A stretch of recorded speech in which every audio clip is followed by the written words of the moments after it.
ನಮ್ಮ ಚಿಂತಾಮಣಿ ನ್ಯೂಸ್ ಕನ್ನಡಕ್ಕೆ ಸ್ವಾಗತ. ಚಿಂತಾಮಣಿ ತಾಲೂಕಿಗೆ ಆಗಮಿಸಿದ ಕನ್ನಡ ಜ್ಯೋತಿ ರಥಕ್ಕೆ ಅಭೂತಪೂರ್ವ ಸ್ವಾಗತ ಕೋರಿದ ತಾಲೂಕು ಆಡಳಿತ ಮತ್ತು ಕನ್ನಡ ಪರ ಸಂಘಟನೆಗಳು.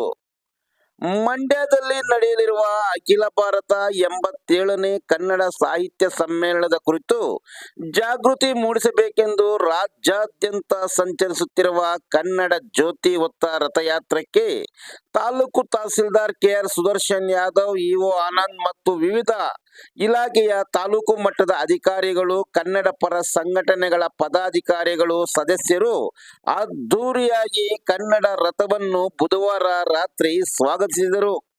ಚಿಂತಾಮಣಿ ನಗರದ ಪ್ರಮುಖ ರಸ್ತೆಗಳಲ್ಲಿ ಕನ್ನಡ ರಥದ ಭವ್ಯ ಮೆರವಣಿಗೆ ನಡೆಯಿತು.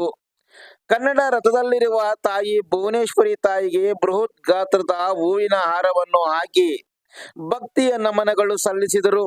ಕನ್ನಡ ಪರ ಸಂಘಟನೆಗಳ ಪದಾಧಿಕಾರಿಗಳು, ಸದಸ್ಯರು ಕನ್ನಡ ಬಾವುಟಗಳು ಹಿಡಿದು ಕನ್ನಡ ಬಾವುಟದ ಬಣ್ಣವಿರುವ ಶಾಲನ್ನು ಧರಿಸಿ ಕನ್ನಡ ಪರ ಘೋಷಣೆಗಳು ಮೊಳಗಿಸಿದರು.